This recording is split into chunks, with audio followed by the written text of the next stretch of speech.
요한복음 강의 47번째 시간으로 기독교의 믿음과 그 결과라는 제목으로 하나님 말씀 함께 나누도록 하겠습니다. 우리의 신앙생활은 결국에는 믿음의 문제입니다. 우리가 이 땅에서 하나님 나라를 누리고 경험하고 살아가는가 또는 그렇지 못한가 하는 그 판가름이 어디서 나냐 하면 믿음에 의하여서 결정이 되는 것입니다. 이 땅의 그리스도인들 가운데 어떤 사람들은 이 땅에서부터 영생을 맛보면서 그 영생이 얼마나 귀하고 값진가를 누리면서 또 앞으로 이루어질 그 영원한 나라에서의 그 영생을 소망하며 살아가는 사람들이 있죠. 그 하나님 나라의 그 기쁨과 그 아름다움을 누리며 살아가는 사람들이 있습니다. 반면에 어떤 사람들은 여전히 하나님의 백성이긴 하지만 세상의 근심과 염려 속에서 살아가는 사람도 있다는 것입니다. 마가복음 4장에 보면 예수님께서 그의 제자들과 함께 배를 타고 바다를 항해하시죠. 그런데 갑자기 큰 광풍이 불고 파도가 엄습해 옵니다. 그때 백고물에서 예수님은 주무시고 계셨죠. 제자들이 그 광풍과 그 풍랑 속에서 두려워 죽게끔 되었다라고 성경은 말하고 있습니다. 그들이 너무나 두려워서 그 죽음의 공포 가운데 두려워 떨었던 것입니다. 그때 예수님께서 어떤 말씀을 하시냐면 어찌하여 너희가 두려워하느냐 믿음이 없는 자들아 이렇게 말씀하십니다. 그것은 마치 우리의 그 인생의 항해를 보여주는 것이거든요. 우리 인생을 항해라고 자주 표현하지 않습니까? 성경도 그렇게 표현합니다. 마치 예수님과 함께 항해하는 우리의 인생, 그 가운데 폭풍도 일고 큰 파도도 일 때가 있죠. 그런 상황 속에서 예수님께서는 너희가 두려워하고 있고 염려하고 있고 근심하는 것은 결국에는 믿음이 없기 때문이라고 말씀하고 있거든요. 뿐만 아니라 마태복음 6장에 보면 예수님께서 산상수훈 속에서 염려하지 말 것에 대해서 이렇게 아주 세밀하게 말씀하십니다. 너희가 염려하지 말라. 하늘의 새도 먹이시고 들의 저 아름다운 백합화도 아름답게 하신 그 하나님께서 너희의 삶을 붙잡고 인도하시는데 너희가 왜 염려하느냐 이렇게 말씀하시거든요. 그때 어떤 말씀을 하시냐면 너희가 염려하는 것은 믿음이 작기 때문이다 이렇게 말씀하십니다. 믿음이 작은 자들아 무엇을 먹을까 무엇을 마실까 무엇을 입을까 염려하지 말라 이렇게 말씀하십니다. 그러니까 우리가 이 세상에서 살아가면서 낙심하고 염려하고 하는 그 중요한 이유가 무엇인가? 그것은 바로 믿음이 작기 때문이라고 말씀하고 있는 것입니다. 반면에 히브리서 11장에 보면 이 믿음의 우리 조상들에 대해서 쭉 기록하고 있거든요. 그 히브리서 11장은 믿음장이라고 말하는데 거기에 가장 중요한 말씀이 이것이죠. 믿음이 없이는 하나님을 기쁘시게 하지 못한다 라는 말씀입니다.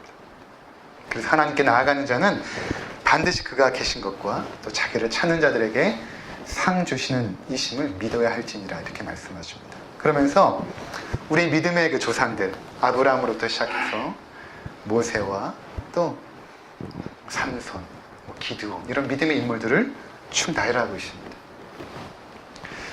결론 부분에 뭐라고 말하냐면 그들은 세상의 그 어떤 고통과 압제와 그 고난 속에서도 하나님을 기쁘시게 했고 능력 있는 삶을 살았다. 그들은 세상이 감당하지 못하는 하나님의 사람들이었다. 이렇게 결론을 짓고 있습니다.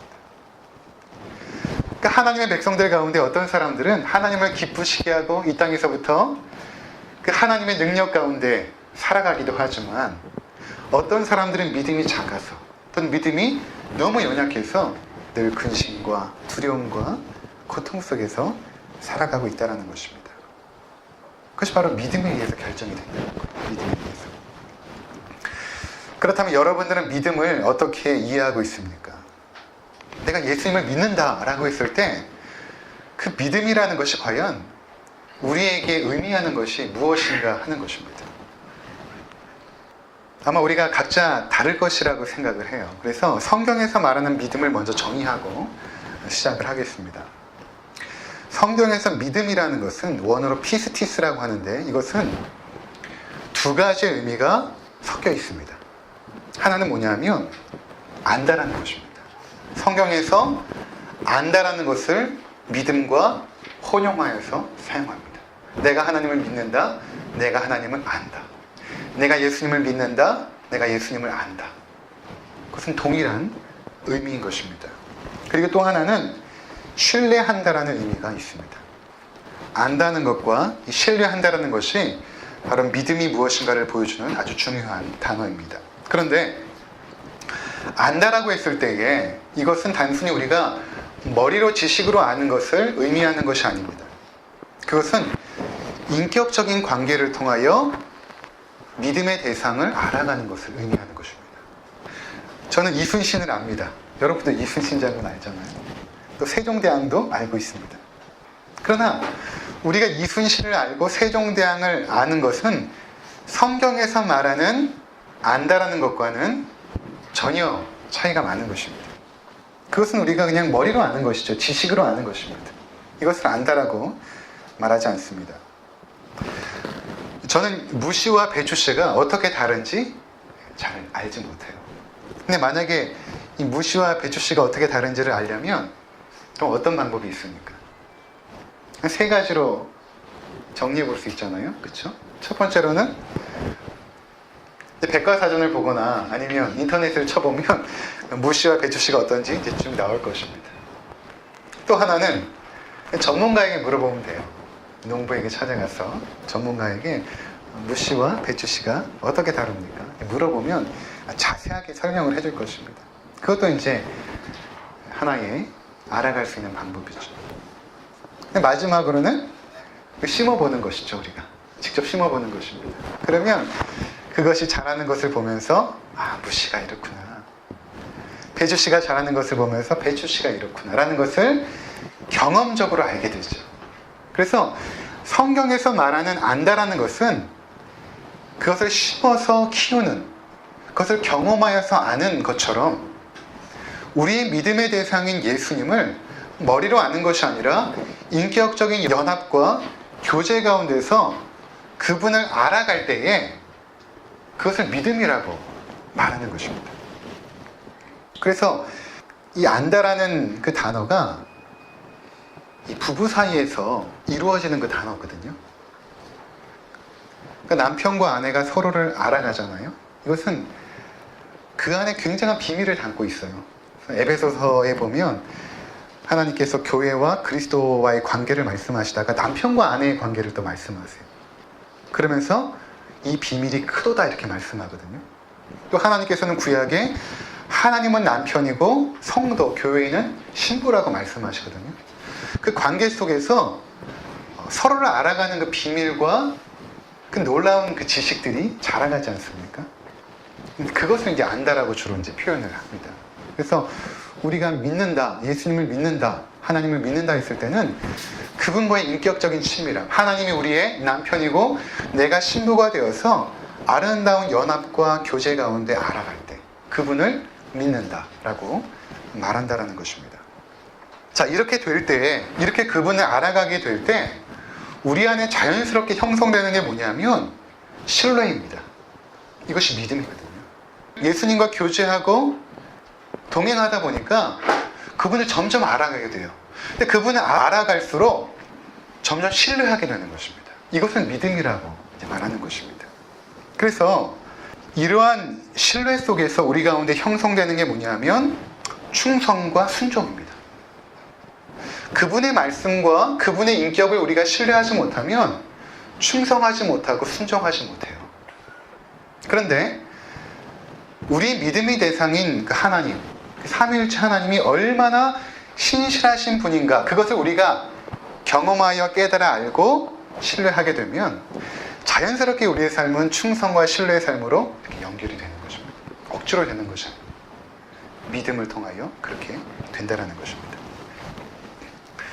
스탠포드 대학의 심리학자 미셀 박사가 1966년에 653명의 4살 집합의 아이들을 대상으로 이제 마시멜로 실험을 해요.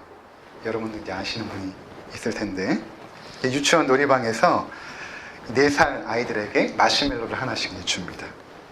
그리고 이제 아이들에게 말해요. 네가 이제 원한다면 지금 마시멜로를 먹을 수 있어. 그런데 15분 동안만 이것을 먹지 않고 기다리면 선생님이 갔다 와서 1개를 더 줄게. 이렇게 이제 말을 합니다. 그리고 실험자가 그 방에서 나가버립니다.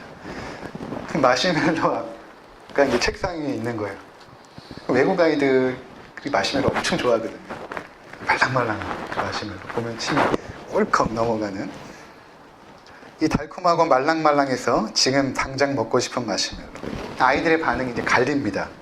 어떤 아이들은 기다리지 않고 이제 바로 먹어버렸습니다. 선생님 나가자마자 그냥 먹는 거. 근데 어떤 아이들은 15분을 기다려서 이제 1개를 더 받게 되었습니다. 실험 결과 15분을 기다려서 1개를 더 받은 아이들은 전체의 3분의 1에 해당하였습니다. 그런데 이러한 그 사소한 행동이 나중에 엄청난 결과를 가져왔습니다. 15년 후에 실험에 참가했던 635명의 아이들을 추적 조사해서 그들이 어떤 삶을 살고 있는지를 비교해 보았습니다. 차이가 확연했습니다. 순간의 그 만족을 참지 못하고 그 자리에서 먹었던 그 아이들은 그 대학 수학 능력 시험에서, 미국 그 SAT라고 말하잖아요. 그 대학 수학 능력 시험에서 아주 낮은 저조한 점수를 받았습니다. 그리고 정학 처분을 받은 아이도 많았고, 약한 친구를 괴롭히는 아이들도 상당수 있었습니다. 반면에 잘 참아냈던 아이들은 참지 못했던 아이들에 비해서 학교 성적도 우수하고 문제 행동을 일으키는 비율도 현저히 낮았습니다. 그리고 스트레스 상황에서 합리적인 결정을 내릴 수도 있었습니다. 그리고 그 이후에 추적 연구에서는 인내력을 발휘한 아이들은 성공한 중년의 삶을 살고 있었고, 참지 못한 아이들은 비만, 약물 중독, 사회 부적응 등의 문제를 가지고 살고 있다고 보고가 되었습니다. 그럼 이러한 차이는 왜 생겨났을까요? 어떤 아이는 참지 못하고 먹고 어떤 아이는 기다릴 수 있었을까요? 2012년에 록펠러 대학의 키드 교수팀이 발표한 실험이 그 해답을 우리 가운데 제공해주고 있습니다. 3살에서 5살 아이의 아이들 28명을 조사 대상으로 하여서 그들에게 이제 컵을 꾸미는 미술을 한다라고 이제 말을 합니다. 그리고 크레용이 있는 책상 앞에 앉게 있습니다. 우리 선생님이 조금 있다가 다른 재료를 줄 테니까 너희가 잠깐만 기다려, 이렇게 이제 말을 한 것입니다. 그리고 이 14명의 아이들에게는 실제로 다른 재료를 주었습니다. 그래서 이 아이들에게 선생님이 말한 것을 신뢰하게끔 한 것이죠. 반면에 나머지 14명의 아이들에게는 선생님이 가는데 재료가 없어, 미안해. 그리고 비신뢰를 경험하게 한 것입니다. 신뢰를 경험한 14명의 아이들, 그리고 신뢰를 경험하지 못한 14명의 아이들. 이 아이들을 대상으로 똑같이 마시멜로 실험을 한 것입니다. 그 결과 신뢰를 경험한 아이들은 마시멜로를 먹지 않고 12분, 평균 12분을 기다렸습니다. 그리고 14명의 아이들 중에 9명은 15분 동안 마시멜로를 먹지 않았습니다. 반면에 비신뢰를 경험한 아이들은 평균 3분밖에 기다리지 못했고 15분까지 기다린 아이는 단 1명뿐이었습니다. 이러한 실험을 통해서 알 수 있는 것은 결국에는 아이들이 부모를 얼마만큼 신뢰하는가, 또는 그 부모에 대한 신뢰가 사람들에 대한 신뢰로 이어지는데 그 신뢰가 결국에는 그 아이들의 삶에 결정적인 영향을 끼친다는 것을 보여주고 있다는 것입니다. 그리고 그 신뢰라는 것이 어떻게 형성됐는가 했을 때는 결국에는 부모가 보여준 말과 행동의 일치성, 그 일관성, 그것 때문에 아이들에게 신뢰가 형성된다는 것입니다. 이것이 영적으로도 굉장히 통하는 이야기입니다. 믿음은 신뢰인데 이 신뢰는 믿음의 대상인 하나님께서 얼마만큼 신실하신가를 경험할 때 우리가 믿음이 생기는 거예요. 그런데 하나님은 신실한 분이시거든요. 내 자신의 상황과 환경은 늘 바뀌고, 그런데 하나님은 어제나 오늘이나 영원토록 변함없이 우리를 향한 그 사랑과 자비와 그 인내가 변함이 없으셨어요. 그래서 우리가 믿음의 과정 속에서, 신앙생활 속에서 그것을 경험하게 될 때, 그것을 깨달아 알게 될 때에 우리 가운데 강한 믿음이 형성되는 것입니다. 그리고 그 믿음 때문에 우리가 이 세상을 능력 있는 삶으로 나아가게 된다는 것입니다. 그래서 이 심리학자들은 이 더 좋은 것을 위해서 이 잠깐 동안의 쾌락을 참는 것을 만족 지연 능력이라고 부릅니다. 그러니까 만족 지연 능력이 있는 아이들이 더 성공할 수 있는 가능성이 많다는 것이죠. 그러니까 우리 그리스도인들에게도 이 영원한 하나님 나라를 위해서 현재 누릴 수 있는 많은 쾌락들을 지연시킬 수 있는 능력, 그것이 이제 믿음에서 나오는데, 신뢰에서 나오는데, 그것이 우리 가운데 있게 되면 우리가 이 땅에서부터 하나님 나라를 경험하고 살아갈 수 있다는 것이죠. 믿음이 그래서 우리 인생을 결정한다는 것입니다. 얼마만큼 하나님 앞에서 행복하게 살 것인가가 믿음이 결정한다는 것입니다. 여기까지 서두예요. 서두가 굉장히 길었죠.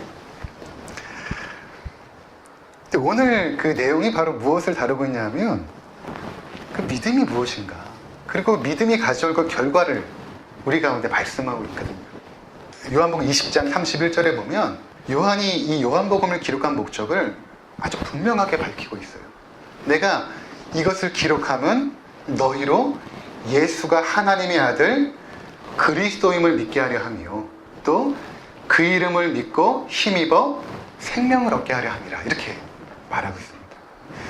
예수가 그리스도임을 믿고, 그리스도라는 것은 우리의 구원자이고 또 하나님이라는 것입니다. 2000년 전에 이 땅에서 살았던 그 한 인물, 청년 33세의 나이로 십자가에서 비참하게 죽어갔던 그 청년 예수가 하나님의 아들 그리스도라는 사실을 너희가 믿고 그 아들의 이름을 힘입어서 너희가 능력 있고 생명력 있는 삶을 살게 하기 위해서 이 요한복음을 기록했다라고 말하고 있습니다. 그래서 요한복음을 우리가 여기 10장까지 달려오면서 예수님이 얼마나 믿을 만한 분인가를 계속해서 보여주시는 거예요. 그래서 어떻게 보여주시냐면 두 가지 방향으로 보여주시는데, 하나는 예수님의 사역, 그분이 어떤 일을 하셨는가를 보여주시죠. 특별히 7가지의 선별된 기적들을 보여주십니다. 가나안의 혼인잔치에서 물을 포도주로 만드는 기적, 그리고 베데스다 연못가에 있었던 날때부터 앉은 베개를 일으킨 기적, 그리고 물고기 2마리와 보리떡 5개를 5,000명을 먹이신 기적, 무리를 거르신 기적, 이것들을 통해서 예수님이 얼마만큼 하나님의 아들이신가를 선명하고 분명하게 보여줍니다. 그리고 그 사건을 근거로 해서 예수님께서 자신에 대해서 증거하세요. 내가 바로 하나님의 아들이다. 너희가 나를 먹어야만, 그리고 내 피를 마셔야만 생명을 얻게 된다. 오병이어 사건 이후에 하신 말씀이거든요. 이렇게 예수님은 그분의 사역과 그분의 말씀을 통해서 우리 가운데 계속해서 하나님의 아들 그리스도임을 보여주셨다는 것입니다. 그런데 오늘 등장하는 그 사람들은 유대인들인데 그들은 믿지 못하고 있는 거예요. 그것을 깨닫지도 못했고 그것을 신뢰하지도 않았다는 것입니다. 그래서 오늘 25절과 26절에 보면 이렇게 말하죠. 유대인들이 에워싸고 이르되 당신이 언제까지나 우리의 마음을 의욕하게 하려 하나이까. 확실하게 좀 보여달라는 것이죠. 확실하게 좀 말해달라는 것입니다. 정말 그리스도라면, 하나님의 아들이라면 좀 더 분명하고 확실하게 말해달라는 것이죠.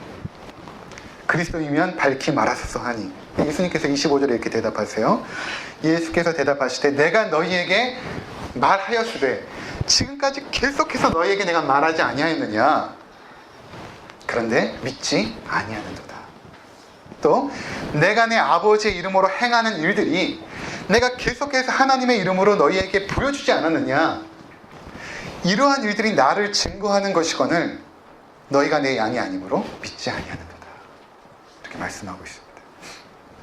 이렇게 말씀하셨고 보여주었는데도 믿지도 않고 듣지도 않았던 것이죠. 예수님은 항상 일관되게 말씀하셨어요. 요한복음에 나타나지 않지만 나중에 이 빌라도 법정 앞에 이제 서게 되죠. 그 빌라도 법정 앞에서 물어봅니다. 내가 정말 하나님의 아들이냐? 예수님께서 내가 말하였도다 이렇게 말하거든요. 내가 하나님이다. 그러니까 예수님이 자신이 하나님이라는 주장에 대해서는 결코 굽힘이 없으세요. 이것은 C.S. 루이스가 순전한 기독교에서 쓴 것처럼 두 가지 가능성밖에 없는 것이죠. 33세의 청년이 자기가 하나님의 아들, 내가 곧 하나님이라고 말하는 것은 과대망상증에 걸린 환자이던가 아니면 정말로 하나님의 아들인 것입니다. 중간 지대가 없어요. 거기에는 예수님이 공자다 또는 석가모니다 이러한 아주 성인의 반열에 들을 여지가 없는 것입니다. 미치광이거나 정말 하나님의 아들, 둘 중에 하나인 것이죠. 근데 예수님은 일관되게 나와 아버지는 하나니라, 내가 곧 하나님이다 라고 계속해서 주장한 것입니다.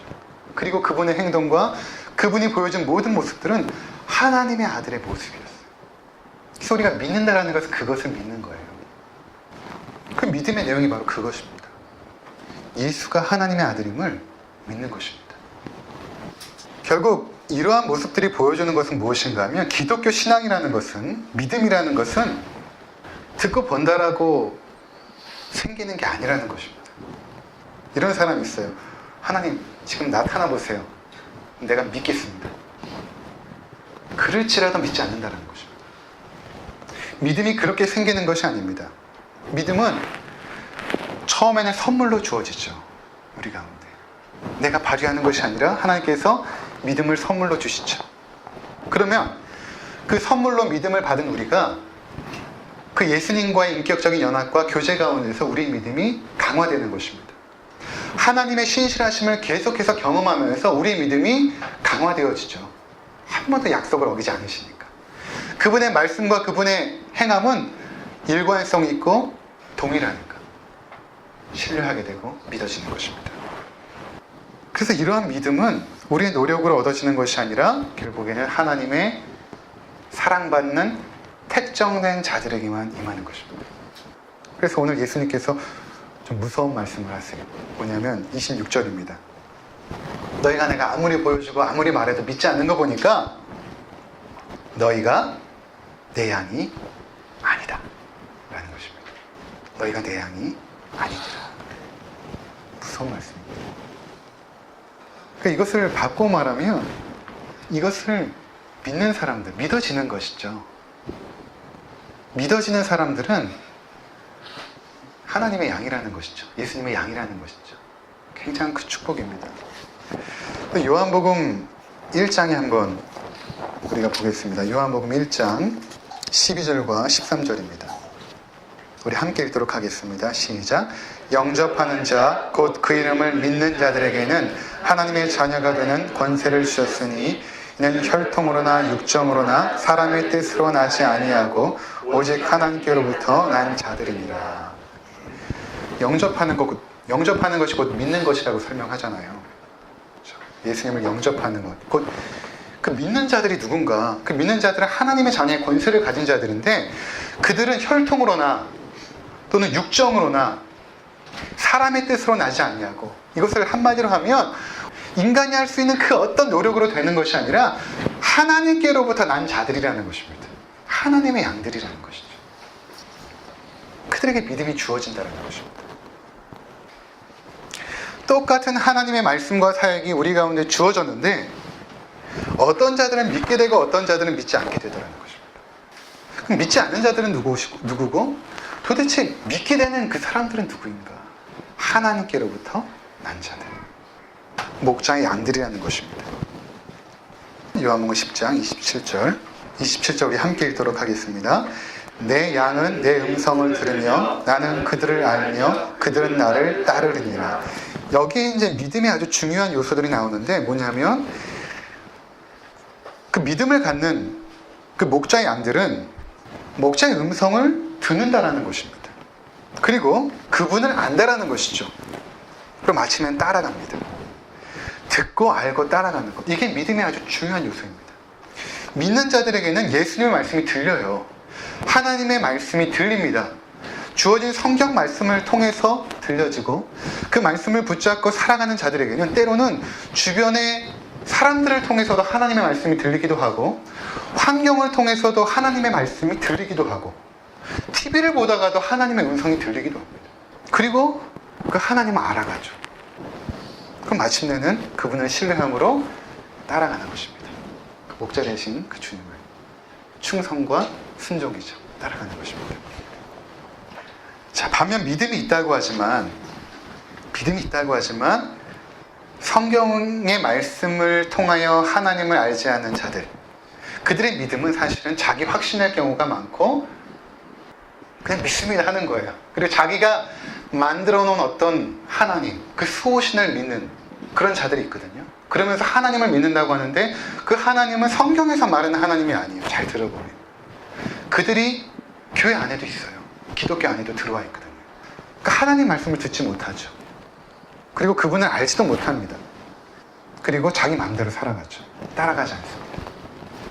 야고보서 2장 17절에 보면 이렇게 말씀합니다. 행함이 없는 믿음은 그 자체가 죽은 것이라. 믿음이 있다고 하는데 예수님을 따라가지도 않고 그분의 말씀에 순종하지도 않는 행함이 없는 믿음이 있는 자들. 근데 믿음이 있다라고 주장을 하는 거예요. 믿음이 없다라는 것입니다. 또 야고보서 2장 19절에 이렇게 말합니다. 내가 하나님은 한 분이신 줄 믿느냐?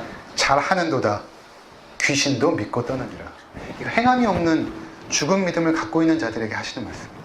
너희가 하나님이 한 분이신 줄 아느냐? 귀신도 그건 알고 있다는 것입니다. 귀신들도 믿고 그 하나님 앞에 떤다라는 거예요. 근데 그들이 그 말씀에 순복하지 않죠. 엎드려 절하지 않습니다. 믿음이 없다라는 것이죠. 머리로 지식으로 하나님을 아는 것 또한 믿음이 아니라는 것입니다. 믿음이라는 것은 목자 되신 그분을 신뢰하여서 충성스럽게 주직하게 순종하면서 계속 따라가는 것. 그것이 이제 믿음이라는 것입니다. 우리가 하나님의 말씀을 통해 주님을 더욱 알아갈수록 깨닫는 것은 내가 얼마나 부족하고 연약한 죄인인가 라는 것이죠. 그런데 그러한 나를 붙잡고 있는 그 목자의 손길, 그 사랑, 그 능력, 그 은혜를 깨닫습니다. 이것이 막연하게 다가오는 것이 아니라 우리 현실의 삶 가운데 실제적으로 경험이 되어지죠. 그래서 주님을 우리가 신뢰하고 따라가는 것입니다. 그래서 우리 삶의 목표가 이 땅에서 잘 먹고 잘 사는 것이나 어떤 성공이 아니에요. 좋은 대학에 들어가고 안정된 직장에 들어가서 편안한 가정을 이루고 사는 것, 그것이 우리의 삶의 목적과 방향이 되어서는 안 됩니다. 그거는 그냥 주어지는 거예요. 하나님께서 우리에게 선물로. 우리는 그냥 주님을 따라가는 거예요. 한 걸음 한 걸음. 결국 선택의 순간에 나타나는데 믿음은 그 선택의 순간에 주님을 따라가는 것이죠. 내가 원하는 길, 나에게 잠깐 동안의 만족을 주는 그 유익한 길을 따라가는 것이 아니라 나에게 아무 유익이 없더라도 저 영원한 천국을 바라보면서 그 만족을 지연시켜 놓고 주님을 따라가는 것입니다. 그때 믿음이 없으면 못해요. 믿음이 있을 때만 따라갈 수 있습니다. 만약 성공이 우리 삶의 목표였다면 예수님은 가장 실패한 인생을 사신 것입니다. 왜냐하면 십자가에서 죽었기 때문입니다. 근데 예수님은 철저하게 하나님의 음성만 듣고 따라갔어요. 그분을 아니까. 그분의 말씀을 듣고 또 그분을 알고 그분을 따라간 것입니다. 자기 의지와 또 자신이 원했던 것들을 다 내려놓죠. 십자가 앞에서. 그리고 십자가를 지시는 그 순종의 모습을 보여주신 것입니다. 이것이 바로 하나님께서 창조한 인간의 모습이에요. 왜냐하면 예수님은 하나님이면서 동시에 인간이기 때문에. 이 땅에 오신 목적 중에 하나가 하나님을 보여주시는 것과 또 하나는 하나님이 창조한 인간이 어떠한 모습이어야 되는가를 보여주셨거든요. 그래서 이 땅에 살아가는 그 그리스도인들의 그 삶의 방향과 목표가 예수님을 따라가는 거예요. 그분이 인간의 가장 아름다운 모습을 보여줬기 때문에 주님만을 따라가는 것입니다. 자, 그러한 믿음의 결과가 무엇인가? 28절과 29절입니다. 우리 함께 읽도록 하겠습니다. 시작. 내가 그들에게 영생을 주노니 영원히 멸망하지 아니할 것이요 또 그들을 내 손에서 빼앗을 자가 없느니라. 그들을 주신 내 아버지는 만물보다 크심에 아무도 아버지 손에서 빼앗을 수 없느니라. 우리에게 영생을 주죠. 멸망하지 않습니다. 그리고 그 아버지의 그 능한 손에서 빼앗을 수가 없다라는 거예요. 세상의 그 어떤 것도. 왜냐하면 그분이 우리의 창조주고 전능하신 분이기 때문에. 30절에 이렇게 말씀하세요. 예수님께서 나와 아버지는 하나니라 말씀하십니다. 나와 아버지는 하나니라. 자, 그러니까 하나님은 우리가 보이지 않잖아요. 그래서 어떻게 우리가 하나님을 닮아갈 것인가를 몰라요. 하나님께서 우리에게 보여주고 말씀하지 않으면 모르거든요. 그래서 하나님께서 예수 그리스도를 통해서 우리 가운데 말씀하시고 보여주시는 거예요. 정말로 하나님이 원하는 사람의 모습이 무엇인지를 예수님을 통해서 보여주신 것입니다. 그래서 그분을 믿고 따라가야 된다는 것입니다. 예수님은 하나님이세요. 나와 아버지는 하나님. 제가 이제 뉴질랜드에서 사역하고 한국에 이제 귀국하여서 저는 이제 부목사로 사역할 때였는데 두 분의 권사님을 뒤에 모시고 1시간 정도의 거리를 운전해가지고 그 신방을 갈 일이 있었어요. 근데 이제 분당에 있었는데 서울까지 이제 가야 되는 것입니다. 한국하고 뉴질랜드의 차의 방향은 이제 반대거든요. 그래서 처음에 저도 가끔 이제 혼란스럽기도 했어요. 그것을 잘하는 한 권사님이 계속 이제 걱정하는 거예요. 목사님 운전 잘 할 수 있는지. 1시간이 가는데 이 권사님이 계속 걱정하는 거예요. 목사님 빨간불이에요. 쓰셔야 돼요. 목사님 차간거리 넓히세요. 근데 한편 옆에 있는 권사님 아주 편안하게 저와 담소도 나누고 바깥 경치도 구경하고 또 잠깐 눈을 감고 또 쉬기도 하고 아주 편안하게 한 분은 또 오셨습니다. 제가 목적지에 딱 도착하고 나서 두 사람을 비교해 봤어요. 한 사람은 1시간 내내 걱정하고 염려하고 조바심 내고 또 한 사람은 편안하게 그 시간을 즐기면서 도착한 것입니다. 두 사람의 차이가 무엇일까요? 그 염려한 권사님은 저를 믿지 못한 거죠. 제 운전 실력을 믿지 못한 것입니다.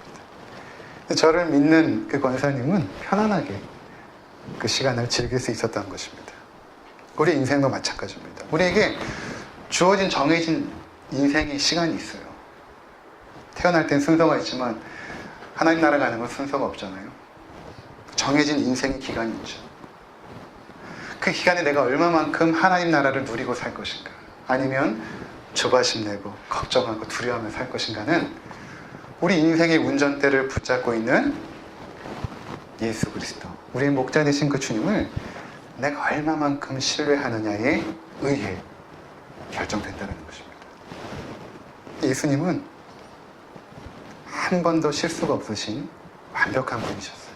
그래서 우리 인생을 가장 선한 길로 인도해 나가실 것입니다. 그 주님을 믿으시고 이 세상을 능력 있게 살아가시는 우리 모두가